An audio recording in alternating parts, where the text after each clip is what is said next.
যারা জীবনে ফুটবলে কোনোদিন পা লাগাননি, আজকে তারাই প্রধান দুটো ক্লাব মোহনবাগান এবং ইস্ট বেঙ্গলের প্রতিনিধিত্ব করছেন। তারাই তাদের ভাগ্য নির্ধারণ করবে।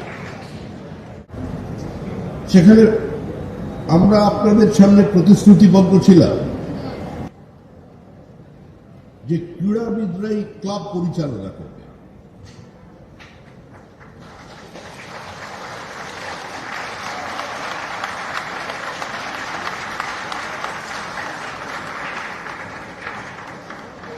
अभी काटू आप नहीं रुक जाओ। गेम कोई भी हो, पकड़ मजबूत होनी चाहिए। सीमेंट से पकड़ बनाए मजबूत। SRMB 550D TMT bar। আমরা একটা সরকার তৈরি করবার চেষ্টা করেছি, যে সরকারটা হবে পশ্চিমবঙ্গ রাজ্য সরকার, কোনো দলের সরকার নয়। প্রায় 49 বছর ধরে পশ্চিমবঙ্গের মানুষ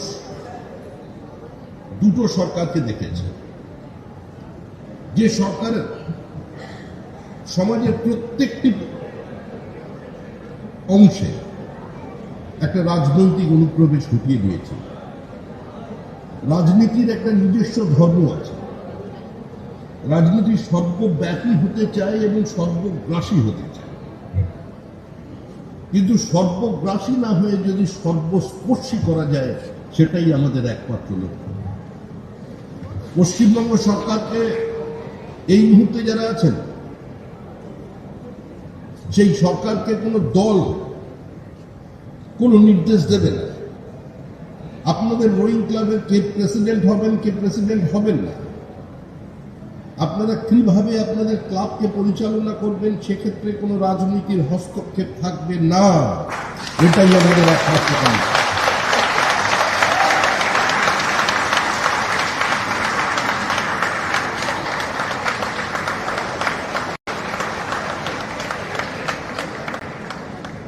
যারা জীবনে ফুটবলে কোনোদিন পা লাগাননি, আজকে তারাই প্রধান দুটো ক্লাব মোহনবাগান এবং ইস্ট বেঙ্গলের প্রতিনিধিত্ব করছেন। তারাই তাদের ভাগ্য নির্ধারণ করবে। যাদের দূর দূর পর্যন্ত ক্রিকেটের সঙ্গে কোথাও কোনো সম্পর্ক নেই, ইডেন গার্ডেনে তাদের ক্ষমতার অলিন্দে ঘোরাফেরাটাই আমরা প্রতিনিয়ত নিজের দেহ মন দিয়ে স্পর্শ করে চলেছি। আমাকে আপনারা এখানে এনেছেন শুধু, সেটাতেও আমি একটু স্তম্ভিত, কেন আমাকে এখানে ডাকা হয়। আমি আমার সরকারের পক্ষ থেকে শুধু আপনাদের এটুকুনি প্রতিশ্রুতি দিতে চাই যে দেশের প্রধানমন্ত্রী শ্রী নরেন্দ্র দামোদর দাস মোদী শুধুমাত্র ক্রিকেট ফুটবলের মধ্যে বা শুধুমাত্র কিছু ঝাঁ চকচকে ক্ষমতার অলিন্দের মধ্যে পুরো ক্রীড়া ব্যবস্থাকে ভারতবর্ষে আটকে রাখতে চাননি। আপনারা আমাদের পার্শ্ববর্তী রাজ্য উড়িষ্যাতে দেখেছেন, সেখানকার প্রাক্তন মুখ্যমন্ত্রী নবীন পটনায়ক তিনিও কাজ করেছেন, হকিকে একটা নির্দিষ্ট জায়গায় পৌঁছে দিয়ে গেছেন। সারা ভারতবর্ষের বিভিন্ন PSU তারা ফান্ডিং করেছে উত্তর পূর্ব ভারত থেকে, বিভিন্ন জায়গা থেকে ফুটবলার তুলে আনার জন্য।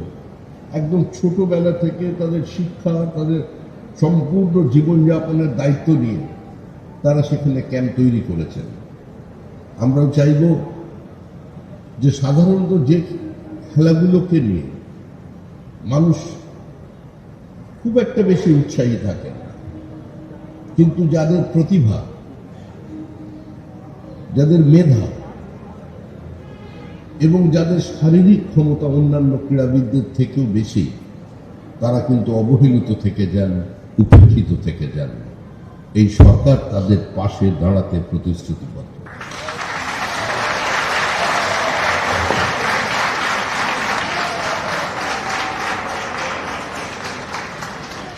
আমি আশা করব ভবিষ্যতে যদি কোনোদিন আবার আপনাদের এখানে আসার সুযোগ হয়, না আসাটাই উচিত, কারণ আমি চাই না এই ধরনের কোনো ক্ষেত্রে রাজনীতির একটা কালো ছায়া এসে থেকে যায়।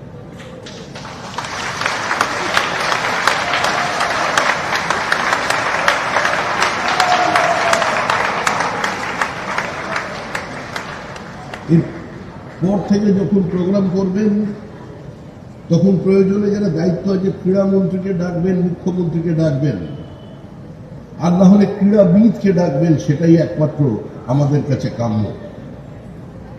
যারা দূর দূর পর্যন্ত ফিল্ডের সঙ্গে কোথাও কোনো যোগাযোগ নেই, দুর্ভাগ্যবশত ভারতবর্ষের বিভিন্ন রাজ্যে, শুধু আমি আমার রাজ্যের কথা বলছি না, আমার রাজ্যে তো একটা নতুন দেখেছি, মানে অলিম্পিক কমিটির মধ্যেও একজন ঢুকে পড়েছেন, মানে কেউ বাদ দেননি কোনো জায়গায়, কোনো ফিল্ড বাকি নেই। একদম টালিগঞ্জ পাড়া থেকে শুরু করে বিভিন্ন ক্লাব সংগঠন, দুর্গাপুজো, সমস্ত কিছু দখল। extra time.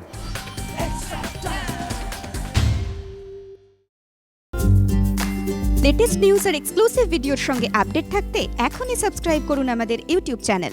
বেল আইকনে ক্লিক করতে ভুলবেন না যেন।